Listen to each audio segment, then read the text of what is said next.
Review Book 101 is all about the books that I read for the last 40 years. And today I have my special guest. He's a Civil War buff as well as historian, other than Mr. Bill Eshenbaugh. Welcome, Mr. Bill, on Book 101 Review. And can you please introduce more about yourself that I miss?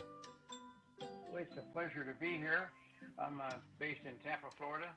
My name's Bill Eshenbaugh, and I just published my novel, Up the Shenandoah, a Civil War fictional novel. Yes, and thank you so much for sharing your knowledge and wisdom to the world, Mr. Bell. Thank you. So let's talk about your latest book, Walking with the Foot, Tracing Your Ancestor Path Through Shenandoah. So tell us, what was the specific document, photograph, or family story that moved this casual interest to a necessary pilgrimage for you? We had a lot of family history. I was born in 1942. My father was born in 1892, so we had a pretty good connection to of course, obviously his father and his grandfather. So it's my great grandfather who spent 4 years in the Union Army. The last 3 are with the 14th Pennsylvania Cavalry, riding for the Union in the war against the South, I guess, or the war between the states, whatever you want to call it, Civil War. And I was always fascinated by the history of it. I was able to find a book about the 14th Pennsylvania Cavalry written by their commanding officer 20 or 30 years after the war. That helped me get some resource. And I had a cousin 27 years older than me who actually knew my great grandfather and my grandfather both, and he was able to fill me in before he passed away a few years ago. So I had a basis for it of family knowledge. The book is a fictional history book. The actual battles in there are documented from all kinds of history sources, but the story is made up from those family tales and my imagination. Imagination indeed. And Mr. Bell, can you describe the first moment you stood on a specific piece of land where you knew your ancestor had stood? What emotion and thoughts surfaced that could be? I started by doing family research probably 15 years ago through Ancestry.com and other sources. I then condensed that into a story about our family in the graveyards in Pennsylvania where we lived. And our family farm came to us around 1800 from the service of one of my early ancestors in the Revolutionary War of 1776 in that era. And he was paid in land at the other end of Pennsylvania. It took him 15 years or so to get out there and claim it, but we still own some of that land today. I grew up on it. My father grew up on it. My grandfather built the house and barn on it, so we have a lot of connection to it over the years. Over the years, so how do this physical journey change your understanding of your ancestor, not just the name on a roster, but as a person, their fears, their resilience, their daily reality? Well, I have grown up with horses, and so I can only imagine riding horses and trail riding. I can only imagine in my vivid imagination what my great grandfather must have gone through to be on a horse with another 5,000 horses and charge into battle with gunfire, sabers, just all the confusion. I've been on horseback rides with a couple hundred horses, and the horses just go crazy. I can't imagine the energy and the spirit and the excitement and how your adrenaline must be pumping. So I'm sort of fascinated. Like, wow, could I have done that if I had been born 100 years earlier in my life? Could I have done what my great grandfather did? So it just is kind of a. I grew up before television. I was, I think, 12 or 13 years old before I even got TV. So a lot of things as a kid you had to do with working your imagination. So that's one of the things that ran through my mind is, wow, wouldn't it be glamorous to go off to war on a horse? So I'm not sure it would be glamorous in reality, and I don't make it too awfully glamorous in my book. The Shenandoah Valley was a particularly brutal theater of war, often pitting neighbor against neighbor. How do you process the complex and often painful emotions that come to tracing a path through such a contested landscape. Yeah, the Shenandoah Valley was some people described it as the breadbasket of the Confederacy. That it was unmolested by the Union Army for most of the first 3 years, 1861, 62, and 63, by the Union Army. And in 1864, General Grant was appointed by President Lincoln to be in charge of the Eastern armies. And the goal was to go up the Shenandoah, which is a play on words a little bit. The Shenandoah River flows north through the valley. It goes all the way down to Richmond, which is the capital of the Confederacy, the capital of Virginia. And so I've been there. I've been there. I had a brother-in-law who went to military school there years and years ago. I've been there to travel from Washington D.C. all the way to Richmond, traveling and touching base on some of the battlegrounds, including First Winchester location and so forth. So I know what it looks like. Massanutten Mountains in the middle of it. It's a broad, broad valley. It's very fertile. And so I can only imagine what it was like the first 3 years of the war, unmolested. And there were a lot of uh, Quaker farmers there who were not involved in war. They're pacifists. They were just busy raising crops and grain and cattle to feed the Confederacy. And finally, when Grant took over, Grant said, "We're gonna go down that valley. We're gonna take everything we can take: horses, cattle, pigs, chickens.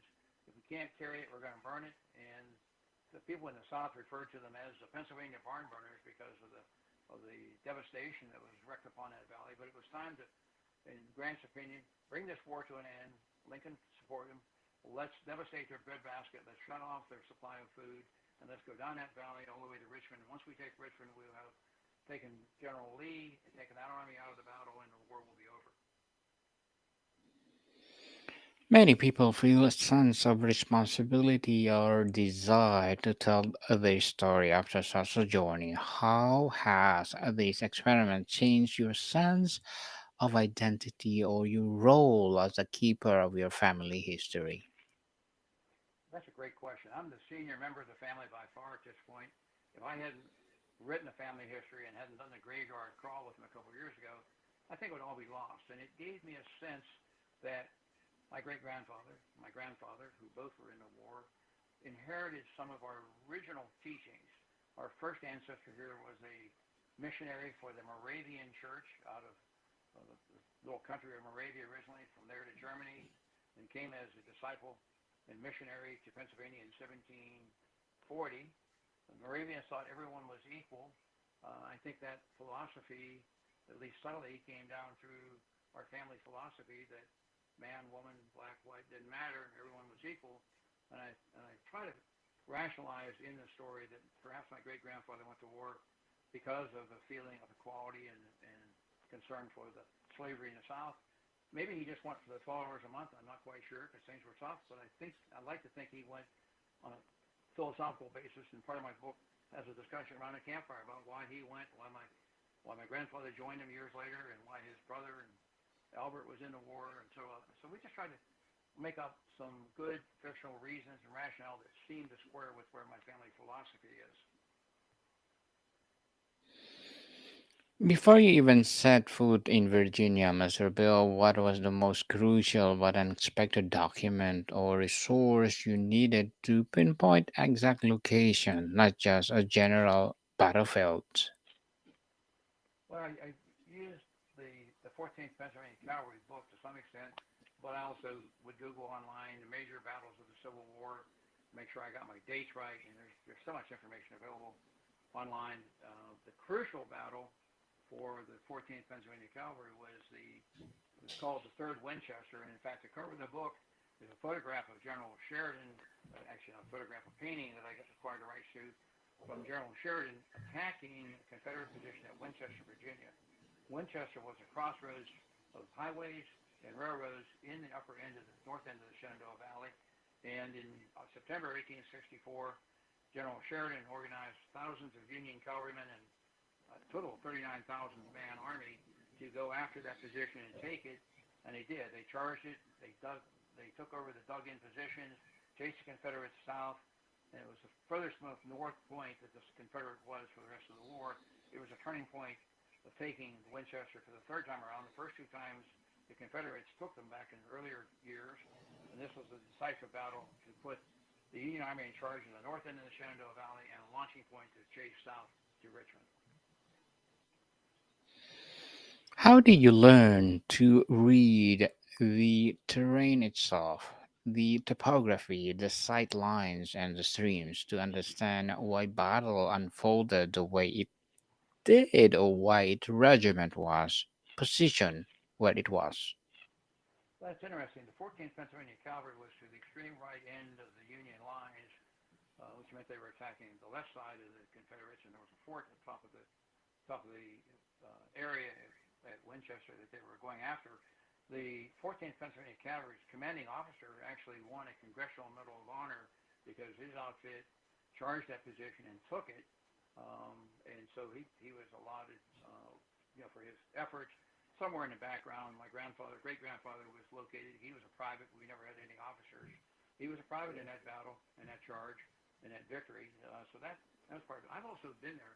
I walked the creek. I walked the hills. I walked up where I believe the fort was located, based on historical monuments. And I can only imagine what it was like to be going up against an enemy who was dug into top, well prepared, good marksmen, seasoned veterans, and I'm going to be on horseback somewhere in the midst of 5,000 or more horsemen going after that position. So it's scary. You go, wow, would I have had the fortitude? What would I have done? I'm sure I would have followed my leaders because that's kind of my nature. But holy cow, that seemed pretty high level of adrenaline pumping, and the charge just had to be incredible to do. So it was a turning point. Beside us, actually, was General George Armstrong Custer with the Michigan Cavalry, riding beside the 14th Pennsylvania Cavalry. Of course, he was the boy general of the Civil War and quite a flamboyant cavalryman. And in the painting that I acquired, which is on the cover of my book, he's actually one of the horsemen coming after the charge and coming after the position, and he's the blonde-haired gun on the cover of the book. So lots of connectivity. One of my interesting facts as a kid growing up was that George Armstrong Custer was born on June 25th. Excuse me, his battle was on June 25th at Little Bighorn in 1876. I was born on June 25th. So I always love to see the article in the paper about on this day in history, the different things that happened, and that was one of them. So I had at least an identity with him. I've been there, traveled his battleground as well, but he's not the focus of my book. Mr. Bale, what role did local historians, librarians, or even longtime residents play in helping you uncover details you never could have found in a national archive? Well, I think some of it came out of the particular book, the 14th Pennsylvania Cav, and giving me some details. Some of it came from the family story. There was a painting of my great grandfather. I don't know what happened to it, but it used to hang in our home, and I think it disappeared when I was in college. And I don't wish I had it today. But again, part of the story was just being a cavalryman. The cavalry for the first 3 years of the war were scouts. When Grant took over in 1864, he made them a fighting force. He gave them repeating carbine rifles, 44 caliber pistols, and made them into a fighting force to attack, not just scout. And so I think that had something to do with the family lore. I think I give a lot of credit to the book that was written about the command, and just and having visited the battlefield, you pick up bits and pieces here and there. So it all kind of came together for me as I started to write this. Mr. Bale, what role did your book to your legacy to the world? You know, I read it because I wanted to have it for a family story. Um, I would have been happy just to print it off my computer and distribute it to 40 or 50 family members. But I kept moving on, saying, let's publish this book. And I will tell you that my wife was a publisher of business magazines for 40 years.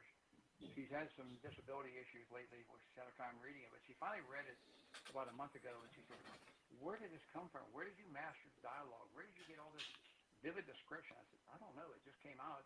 And I will tell you that some of the reviews I've had since the book launched this week have been incredible to me. That I had a lawyer, for example, from the West Coast out in Spokane, Washington, sent me an email last night going, Bill, I picked it up. I'm a speed reader, but about 3 pages into it, I thought, I'm going to slow down and read the details. I spent 3 evenings reading your book. Oh, my goodness. You picture such a vivid portrayal of the horses and the protagonists and the bad guys in the book. And it made me wonder what's going to happen next. I could even hear the horses as you're hero drove the wagon to town. I could hear the horses going down the road. When he sold his potatoes, I could imagine opening the bag of potatoes and smelling these new ground potatoes.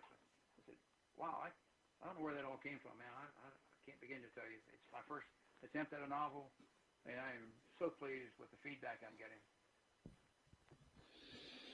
What was your method for structuring the trip? Did you follow your ancestor path chronologically, or did you focus on your locations and piece the narrative together afterward? A combination. On different trips, some of these go way back into the 1970s. I have visited Gettysburg, which was the turning point of the furthest north the Confederates ever got. I visited there. I have some other ancestors, not featured in this book particularly, who were on the Pennsylvania Monument, for example. I had a great great grandfather who survived both Antietam and Gettysburg, only to be killed at Spotsylvania Courthouse later on. So I had a fascination with history.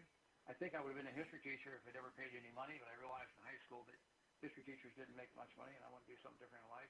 So, with that fascination of history as a little bit of a hobby, I visited there, and then when I got really fascinated with my great grandfather and his adventures with the 14th Pennsylvania Cavalry, I then flew to Washington D.C. I just kind of I logically followed the same path they took.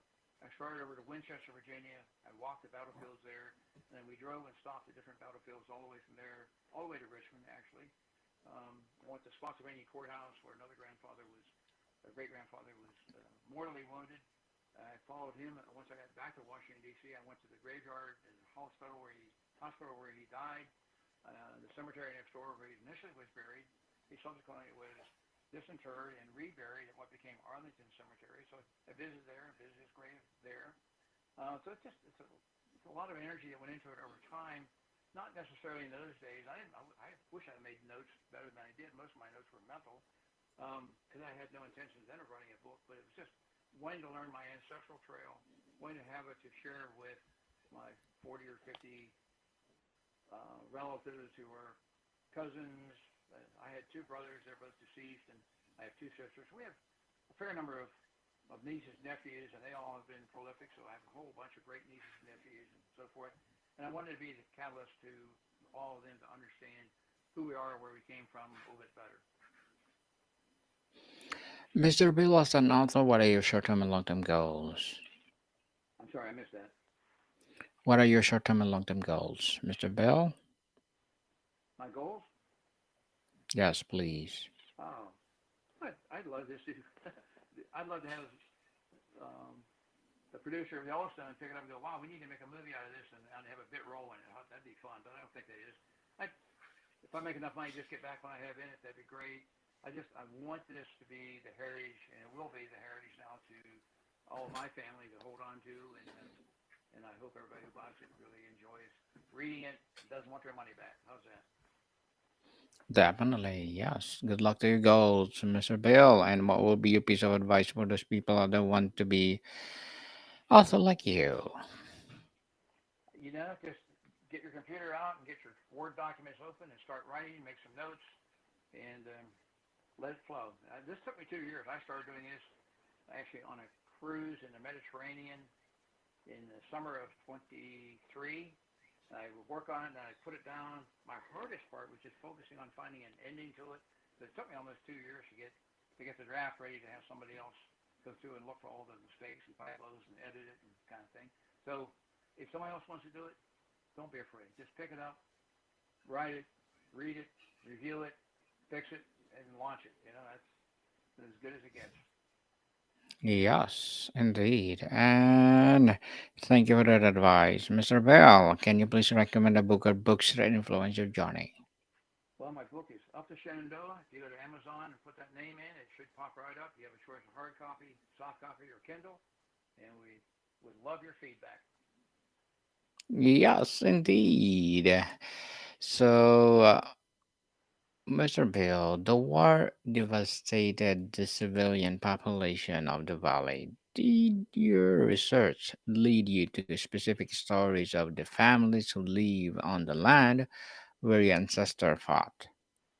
No, I didn't. I didn't delve into that too much because they would either been on the Confederacy side, or within the neutrality folks like the Amish.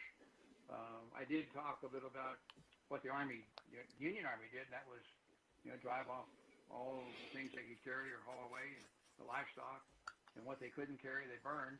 That's kind of the historical fact. I have a couple of Confederate friends down here whose families were on the other side of the war. They always refer me as Billy the Barn Burner, just kind of jokingly, but that's their version of it. So, no, I didn't go into focus on what was going on with those families. I was really focused more on the play with my family and my great grandmother, who was her maiden name was Dixon. She was a dynamo. Several generations, including my brother, have all had middle names Dixon after her. But she was a dynamic woman raising a big family back on the farm with her husband gone for over 4 years in the war. And of course, she never knew if he was coming back or not. And the hardship she had. It's a little. It wasn't a big farm, but in those days, an awful lot of work, and just trying to keep the tax collector away and pay your taxes and keep your family fed was more of a focus for me. For someone listening who is inspired to trace their own ancestor path, what is the single most important piece of advice would you give them before they go, Mr. Bill? Well, years ago, before we really had the internet as active as it is today, I would go to the Church of Latter Day Saints in Utah. I had a condominium out there. I would go to their research center and start to do some research. And they have now evolved that into Ancestry.com.